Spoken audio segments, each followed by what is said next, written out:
शुभेंदु अधिकारी कौन है हम नहीं जानते। वो एक एमएलए हो सकते हैं, लेकिन उनको इस तरीके का अधिकार किसने दिया कि वो इतनी बड़ी बात कर दें। मैं इसका खंडन करती हूँ, कंडेम करती हूँ। एक भारतवासी होने के नाते चुने हुए जो नेता होंगे वो तो जनता चुनेगी। इसमें शुभेंदु या किसी भी बिंदु या किसी भी का तो कोई योगदान नहीं होगा। मोहतरम नाजरीन, आप देख रहे हैं सरफराज सिलसिला। मैं हूँ महबूब रजा सिद्दीकी। आप जान सकते हैं जैसे जैसे मगरब बंगाल में 2026 का इलेक्शन का वक्त करीब आ रहा, उस तरीक़ा से नेता जो है, बंगाल के नेता बदज़बान होते हुए जा रहे हैं और ज़बान इतनी गंदी हो चुकी है कि कहना मुश्किल है।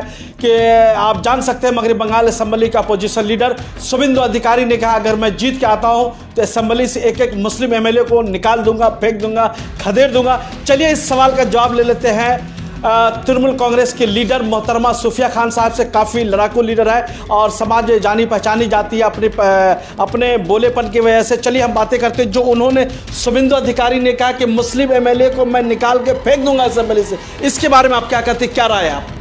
सबसे पहले तो शुभेंदु अधिकारी कौन है हम नहीं जानते। वो एक एमएलए हो सकते हैं, लेकिन उनको इस तरीके का अधिकार किसने दिया कि वो इतनी बड़ी बात कर दें। मैं इसका खंडन करती हूँ, कंडेम करती हूँ, एक भारतवासी होने के नाते। और दूसरी बात है कि मैं शुभेंदु ही से पूछना चाहती हूँ, शुभेंदु बाबू से, कि सबसे पहले आप ये बताइए कि 2026 में आपकी कुर्सी बचेगी या नहीं बचेगी, उसका चिंता सबसे पहले वो कर लें।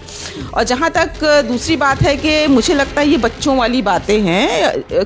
अगर पहले बात तो बंगाल में भाजपा आने से रही, अगर उनके हिसाब से 2 मिनट के लिए चलिए मान भी लें कि उनका सपना पूरा हो जाएगा और बंगाल में भाजपा आ भी जाती है, तो एक बात बताइए कि विधानसभा में तो जितने भी प्रत्याशी होंगे, जितने भी कैंडिडेट्स होंगे, चुने हुए जो नेता होंगे, वो तो जनता चुनेगी। इसमें शुभेंदु या किसी भी बिंदु या किसी भी का तो कोई योगदान नहीं होगा।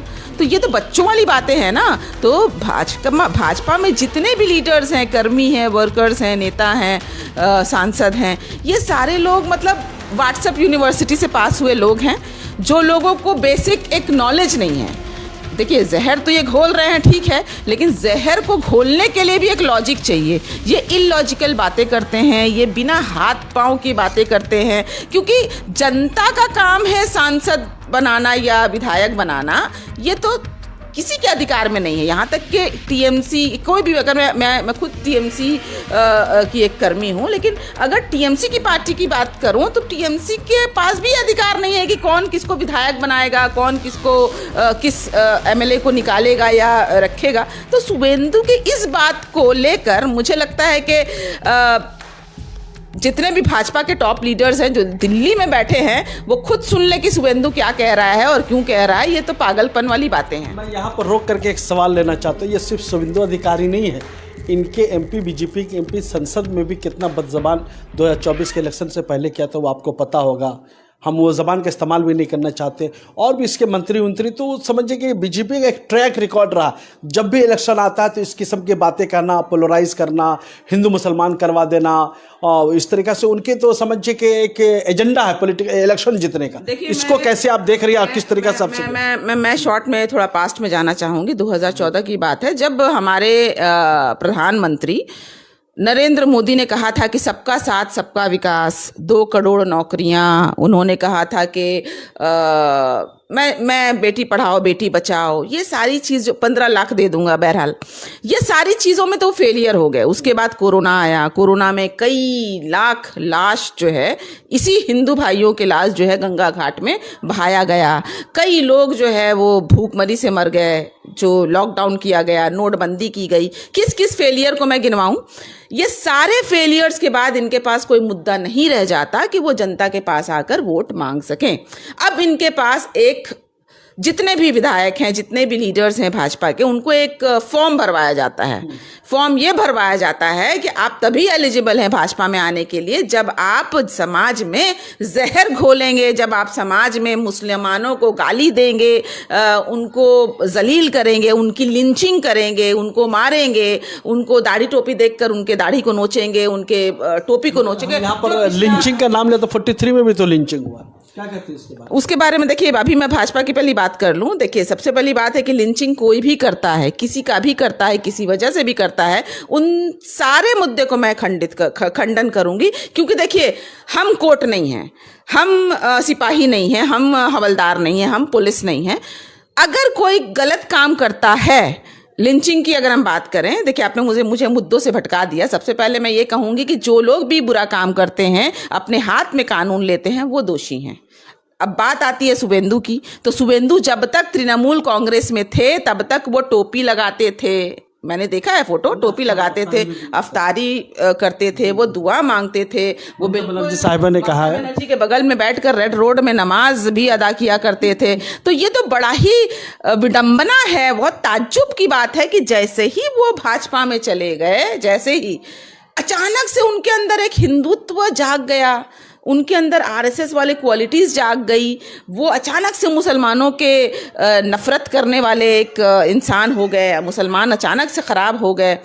इससे ये साबित होता है, सिर्फ एक शुभेंदु नहीं है, भाजपा में हज़ारों शुभेंदु हैं। तो मैं ये सारी शुभेंदु के लिए मैं एक मैसेज देना चाहूँगी कि आप लोग इस देश में जितना भी जहर घोल लीजिए, देखिए 2014 के बाद अप नहीं हुआ है, डिक्लाइन हुआ है। इन्होंने 2024 में 400 पार का दावा किया था। इनको लगता था लोग 2000 आंकड़ा भी नहीं, जी बिल्कुल, ये इनको लगता था कि हम इस नफरती जो भी हमारा जो भड़काऊ भाषण है, इससे हम और आगे इनका ग्राफ बढ़ेगा, लेकिन ऐसा हुआ नहीं, ग्राफ गिरा है।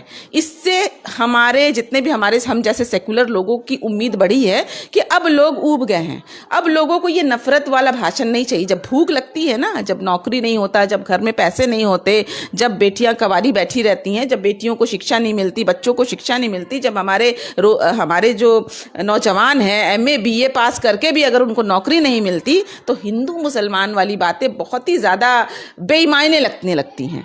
तो ये उन्हीं घरों में है जो भाजपा के जितने कर्मी होंगे, सपोर्टर्स होंगे, या भाजपा जो कह सकते हैं अंधभक्त होंगे, बिल्कुल उनके दिमाग में कोई दिमाग नहीं है, ब्रेन वॉश्ड लोग जिसको कहते हैं, उनको छोड़कर मुझे लगता है कोई भी सामाजिक इंसान, वो सनातन धर्म को मानने वाला हो, इस्लाम को मानने वाला हो, वो बाइबल को मानने वाला हो, कोई भी इंसान जो सुलझा हुआ इंसान है, वो कभी भी किसी दूसरे धर्म के लोगों को बुरा नहीं भूलेगा। हाँ, मैं ये भी कहती हूँ कि ऐसा भी नहीं है कि मुसलमान में लोग बुरे नहीं हैं, ऐसा नहीं कि हिंदू कोई बुरा नहीं है। जो लोग भी बुरे हैं वो अपने ज़ाती तौर पर बुरे हैं, उसमें इस्लाम का कोई रोल नहीं है, उसमें किसी गीता का कोई रोल नहीं है। किसी भी किताब को आप उठा के देख लीजिए, किस किताब में लिखा गया है, गीता में, बाइबल में, कुरान शरीफ में कहीं लिखा हो अगर कि आप दूसरों को मारिए, दूसरों को जलील कीजिए, आप दूसरे धर्म के लोगों को गिराइए, उनको लिंचिंग कीजिए, आप बताइए कहीं भी लिखा है? तो मैं शुभेंदु से कहती हूँ मैं राजनीति छोड़ने को तैयार हूँ।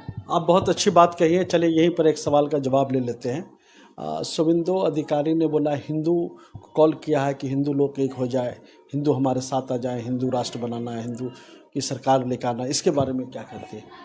शुभेंदु बाबू को मैं यही कहूँगी कि आप कहते हैं हिंदू एक हो जाइए, हम कहते हैं हिंदू मुसलमान एक हो जाइए, वो तो उनमें और हम में यही फ़र्क है।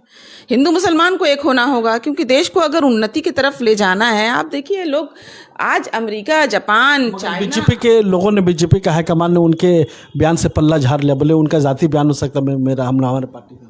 देखिए, ये तो बीजेपी का अपना एक पॉलिसी है, लेकिन अगर बीजेपी के हम जितने भी 90%, इनफैक्ट मैं कहूँगी 100% जितने भी नेता हैं, जितने भी देख लीजिए, आप उठाकर इतिहास देख लीजिए, 2014 के बाद जितने भी लोगों ने कभी भी भाषण दिया है, पहली बात तो इससे समझ में आता है कि सबसे पहले तो वो इलिटरेट हैं, पढ़े लिखे नहीं हैं, क्या बोल रहे हैं उनको पता नहीं है, नफरत तो घोल रहे हैं वो तो ठीक है, लेकिन लॉजिक नहीं रहता उनकी बातों में, कहीं भी कोई आंकड़ा फिट नहीं होता कि वो कह क्या रहे हैं, कहना क्या चाहते हैं, समझ क्या रहे हैं, लोग को क्या समझाना चाहते हैं, लोगों को सिर्फ हिंदू मुसलमान करके भड़काना चाहते हैं, जय श्री राम का नारा देते हैं, लेकिन वो मन में एक डिवोशन से नहीं देते। वो मतलब ऐसा नहीं कि मन में कोई उनके राम के लिए भक्ति है, भक्ति नहीं है, वो चिढ़ाने के लिए इस्तेमाल करते हैं। जैसे हम लोग कोई बच्चे गाली देने के लिए चिढ़ाते हैं ना किसी को, तो आज उन्होंने राम के नाम को गाली के जैसा इस्तेमाल वो करते हैं। इसकी भी मैं निंदा करती हूँ कि आज राम भगवान, हमारे सनातन जितने भी भाई हैं, सनातन धर्म को मानने वाले, उनके दिलों में बसते हैं। आज राम के नाम को लेकर ऐसा नहीं है, अगर हम हिस्ट्री के जैसा पढ़ने जाएं तो राम एक आदर्श राजा थे, जिन्होंने त्याग दिया, वो त्याग के एक देवता थे, जिन्होंने समाज के लिए कुछ किया, तो आप राम के उस आदर्शों को क्यों बोल रहे हैं भाई? आप हिंदू हैं, तो अगर आप हिंदू हैं तो आपको राम ने तो किसी दुश्मनों को की भी बुराई नहीं की थी, और आप तो अपने लोग मतलब जितने भी भारतवासी हैं उसमें से हिंदू मुस्लिम सबने भाई सबका खून बहा था। आप क्यों लड़ रहे हैं? आप क्यों मुसलमानों को जलील कर रहे हैं? Thank you very much. हमारे साथ मोहतरमा सूफिया खान साहब जुड़ी, उसके लिए बहुत शुक्रिया। कैमरामैन जिसान के साथ डीजे महबूब रजा सिद्दीकी साहब, शुक्रिया। Welcome to K-Mall, a premium project by Kaleen Group. K-Mall is in the heart of Kolkata's electronic, garment and lifestyle hub, Khidirpur. K-Mall, which is designed as a world-class mall, is the outcome of endless effort of our experts, combined with modern superb techniques and new age design. Book now